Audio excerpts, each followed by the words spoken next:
Oi, pessoal. Estou aqui para mais uma aula de história. Eu vou dividir em dois momentos. Eu vou fazer umas atividades com vocês, porque à medida que eu for explicando, se vocês tiverem dúvidas, vocês podem me perguntar.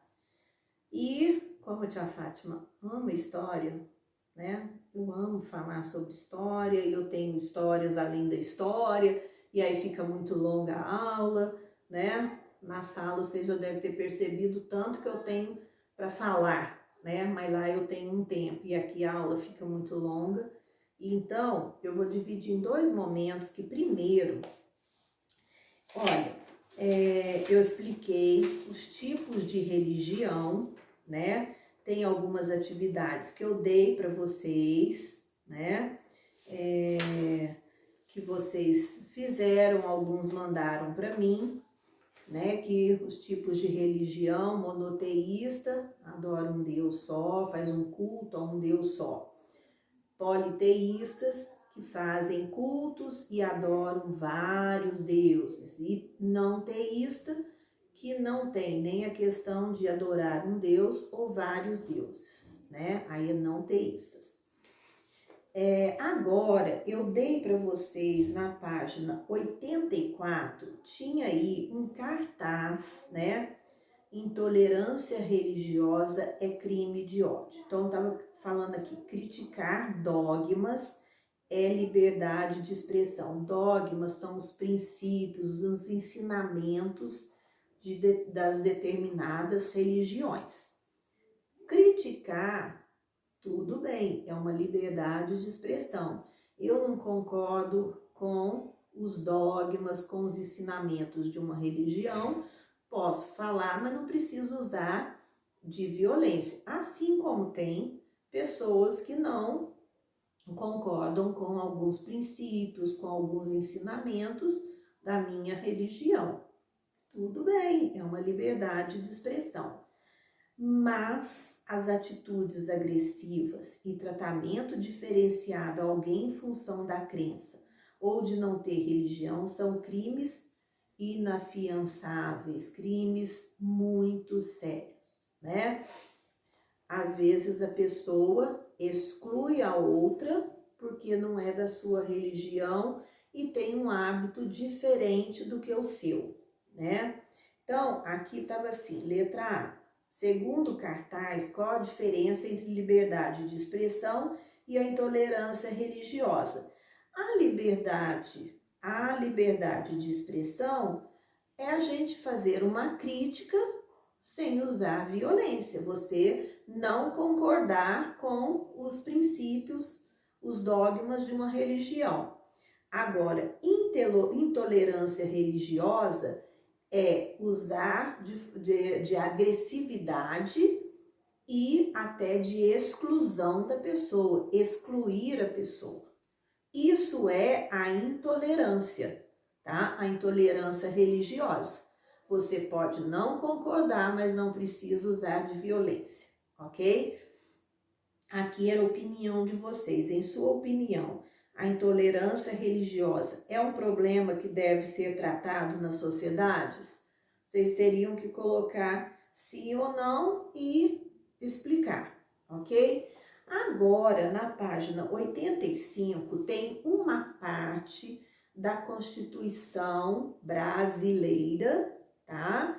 É o conjunto, lembra que é aquele conjunto de leis que o Brasil tem e todos os países têm para haver ordem, né? No país, no outro, tanto que as constituições são diferentes de um país para o outro. Cada um cria sua constituição de acordo com a sua realidade. E esse fragmento é uma partezinha da nossa Constituição e está falando exatamente dessa questão religiosa. Então, artigo 5º, todos são iguais perante a lei, sem distinção de qualquer natureza, garantindo-se aos brasileiros e aos estrangeiros que residem no país, né, a inviolabilidade do direito à vida, à liberdade, à igualdade, à segurança, à propriedade nos termos seguintes. Aí tem reticências que tem mais coisa ali. É inviolável, não pode violar a liberdade de consciência e de crença, sendo assegurado o livre exercício dos cultos religiosos e garantida na forma da lei a proteção aos locais de cultos e às suas liturgias. Então, gente, não é porque na minha rua tem uma igreja que não é da minha religião que eu vou apedrejar, que eu vou criticar e até de usar de violência. Então, tá perguntando, letra A, o que esse artigo da Constituição Federal busca garantir para todos os cidadãos brasileiros? Garantir a liberdade religiosa e a prática de seus cultos, gente. Toda pessoa tem liberdade a ter a sua religião e a realizar os seus cultos, seja qual for, né? E o Brasil, é importante essa lei aqui, porque o Brasil é imenso, milhares de pessoas vieram de outros países viverem aqui no Brasil, né? E com religiões diferentes. Então, é muito importante essa parte da nossa Constituição para garantir o direito das pessoas de adorar o seu Deus, construir a sua igreja e realizar os seus cultos, ok? Sabemos que no Brasil existem muitas religiões. Qual é a importância de um artigo como esse previsto na Constituição? Gente, garantir a liberdade da pessoa ter a sua igreja, realizar seu culto sem sofrer violência, ok? Então, do que eu falei aqui, vocês podem fazer a religião de a resposta de vocês. Na página 86, a tia Fátima pediu para vocês fazerem. Então, a letra A, que está na horizontal, é a religião com mais seguidores no mundo, é o cristianismo, tá? Na horizontal aqui, vocês vão colocar cada letra, esse daqui é fazendo a correção, tá? É o cristianismo. Na letra B, tem como livro sagrado o Alcorão. Gente, é o que está na vertical, letra B. É o islamismo. Islamismo. Cada letrinha na letra B, que está na vertical. Letra C. Seus rituais são realizados nas sinagogas. Também é o que está na vertical, que é o judaísmo, certo? Judaísmo. Letra D. Crê em vários deuses, dentre eles o deus Brahma, que é a letra D, que está também na vertical. Esse é o hinduísmo, com H, viu, gente? Hinduísmo. Letra E tem como prática a meditação, que é a letra E, que é o não teísta, que é o budismo, ok? Agora, gente, na página 87, número 2, como o politeísmo se manifestava nas religiões primitivas. Gente, o politeísmo eu vou explicar, depois vocês podem fazer a sua resposta. Por que o politeísmo se manifestou nas religiões primitivas? Porque tudo que eles não entendiam, principalmente de fenômenos naturais, a explicação deles era a explicação colocando um Deus nessa explicação. Então, por isso que eles adoravam vários deuses. Então, eles acreditavam que haviam vários deuses, várias divindades para protegê-los de fenômenos naturais ou até para explicar o que eles não entendiam, ok? Então, vocês podem formular uma resposta para esse número 2 na página 87, de acordo com o que a tia Fátima explicou. O número 3. Os povos da antiguidade eram, em sua maioria, politeístas, acreditavam em vários deuses. Explique como os deuses eram cultuados na Mesopotâmia, que é aquela região que ficava entre o rio Eufrates e rio Tigre e que foi ocupada por vários povos, né? Que ocuparam principalmente as terras férteis que eram fertilizadas pelos rios. Se não existissem os rios, não haveria terra fértil ali. Então, na Mesopotâmia, cada cidade-estado que vocês viram que eram formadas por cidades-estado, cidade independente uma da outra, cidades independentes umas das outras. Então, cada cidade-estado da Mesopotâmia possuía rituais e deuses cultuados pela população de cada cidade. Então, cada cidade-estado tinha ou possuía rituais e cultos, rituais aos seus deuses, cultuados, né, adorados por essa população e que eram associados a diferentes elementos naturais. Então, como os deuses eram cultuados nas cidades-estados, né? Cidades-estado, cada uma fazendo o seu ritual, adorando o seu Deus, né? Que a população aceitava. E esses deuses geralmente eram ligados a elementos da natureza, ok? Agora, no Egito Antigo, a religião também cada um tinha, mas eram muito parecidos uns com os outros, ok? No Antigo Egito, a religião tinha características bem parecidas em todo o território, apesar de que no Egito Antigo também haviam as cidades-estado. Os egípcios acreditavam que os seus deuses tinham formas de animais e formas humanas. Então, os deuses deles eram antropomórficos, tá? Que tinha uns metade homem, metade animal, ou um era só com características de humanos, outro só com características de animais, ok? E também, gente, se manifestavam por fenômenos da natureza, ok?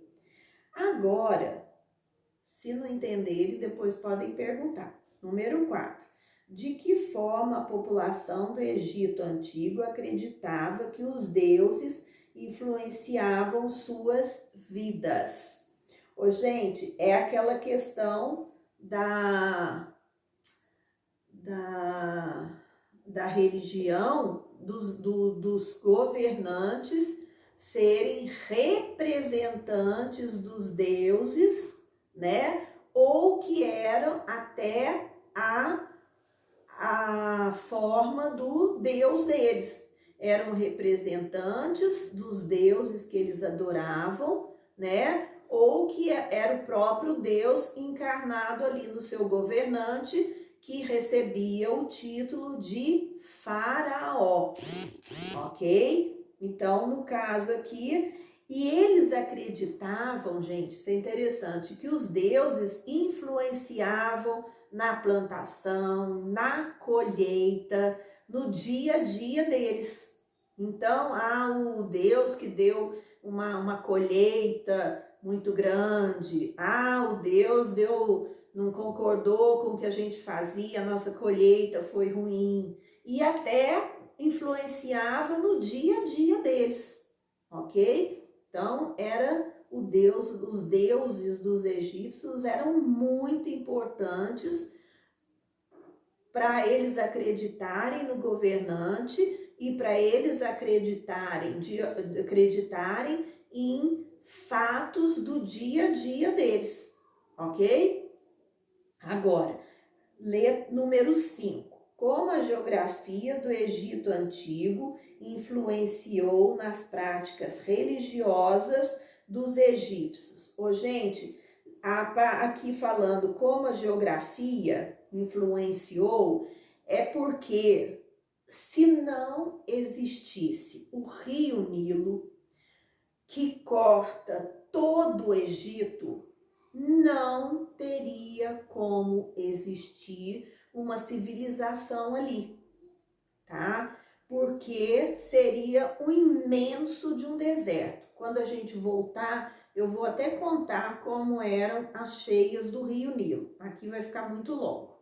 Eu tenho muitas coisas para contar, mas tem que ser em sala de aula.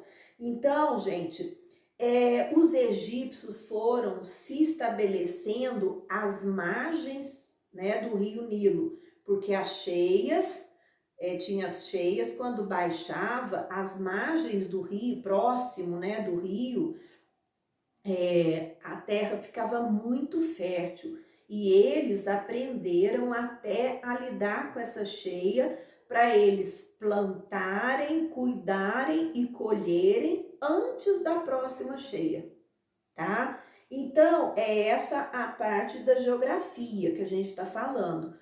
Eles se organizaram às margens do rio por causa da fertilidade do solo. Então, gente, o que eles acreditavam?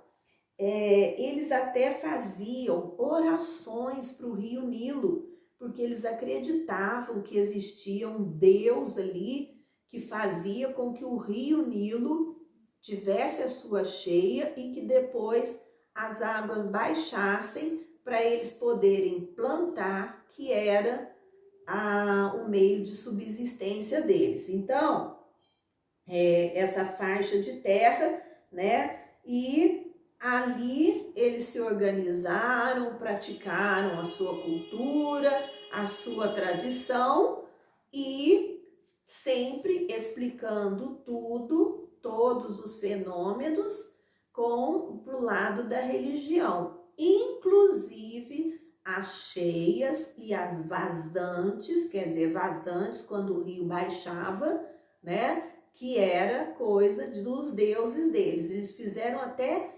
hino, eles iam para a margem do rio Nilo e faziam orações para o rio Nilo, acreditando que ele é que dava, e realmente dava condições para eles se sobreviverem.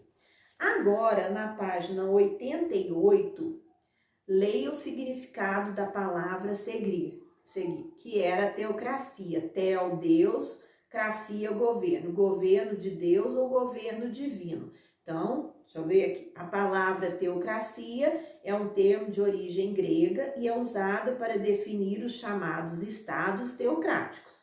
Estados teocráticos, governo de Deus, governo com uma divindade ali, tá? Como esse modelo de governo foi usado na Mesopotâmia e no Egito Antigo.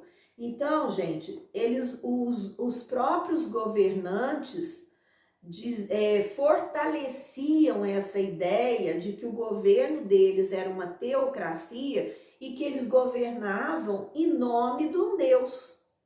Então, o povo nem questionava medidas que esses governantes tomavam, porque eles acreditavam que eram medidas vindo dos seus deuses. Então, como esse modelo de governo foi usado? Os governantes usavam até essa forma, né, essa teocracia, para fortalecer o seu poder e até de tomar medidas, às vezes nem tão popular, né?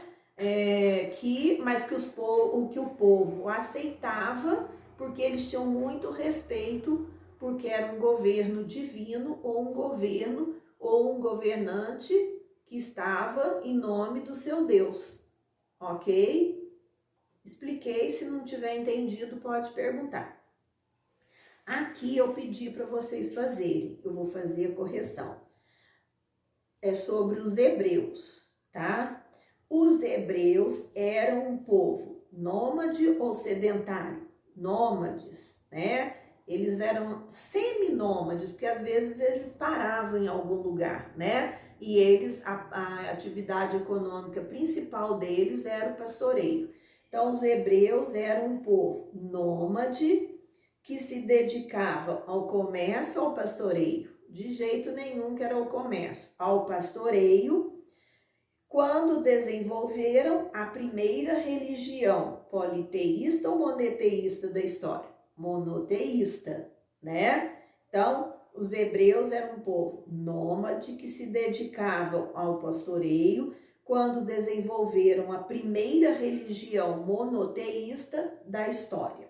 Continuando. Para esse povo existia apenas um Deus chamado Javé ou Zeus? Javé, que de acordo com a tradição religiosa hebraica ou cristã, se a gente está falando dos hebreus, com uma tradição religiosa hebraica, que havia lhes prometido um lugar chamado de Monte Olimpo ou Terra Prometida? Terra Prometida. Monte Olimpo era onde viviam os deuses dos gregos, ok? Então, era para pintar nômade, pastoreio, monoteísta, Javé, hebraica e Terra Prometida, ok? Esse daqui também eu pedi para vocês fazerem. Número 8, página 89. Observe a imagem a seguir para responder aqui. Aqui é exemplo de cultura material do Egito Antigo. Material, porque era um objeto no caso. O objeto retratado na imagem era muito importante nos rituais funerários do Egito Antigo. O nome correto desse objeto é sarcófago, máscara funerária, múmia ou tumba? É a letra B, a máscara funerária. Por quê? Vamos dizer, o sarcófago seria a urna, o caixão. A tampa da urna, que era essa máscara funerária. E o que eles faziam? A imagem, o rosto do faraó que estava dentro do sarcófago, ok? Isso porque eles acreditavam que a alma, o espírito voltava para a pessoa, né? Então eles faziam mais próximo do rosto para facilitar a volta desse espírito, dessa alma. Então, máscara funerária. Como esse objeto era usado pelos faraós? Era essa máscara funerária, né, que eles faziam o rosto do faraó. Eles tinham o faraó no sarcófago, que era uma múmia, e retratavam o rosto dele nessa tampa, essa máscara funerária, ok? Agora eu vou pedir para vocês lerem a página 90 e para vocês depois pegarem os adesivos que estão no material complementar, que está aqui. Peraí, gente, que eu já perdi a página aqui. São adesivos com a explicação, tá? De religião politeísta, religião monoteísta, religião não teísta. E como exemplo de religiões, podemos citar quais os povos, lá no texto que começa essa unidade, tem quais os povos que eram politeístas, vocês vão escrever aqui, quais os povos que deu lá, que são, né, monoteístas, e o não teístas, que a gente deu exemplo de um. Os adesivos com a explicação estão na página 246. É a explicação de cada uma, tá? Página 246. Esse daí eu vou deixar uma tarefinha para vocês, ler a página 90 e fazer a página 91. Essa aula eu vou parar aqui, mas eu vou ter que começar a unidade nova, que a gente está bem atrasadinho, mas eu não estou preocupada com isso, porque eu quero deixar bem explicado, por isso que eu quero explicar aos poucos. Vou explicar um pouco só da unidade 4, página 92 e 93, mas vou explicar aos poucos, porque é uma unidade muito extensa, ok? Volto daqui a pouco.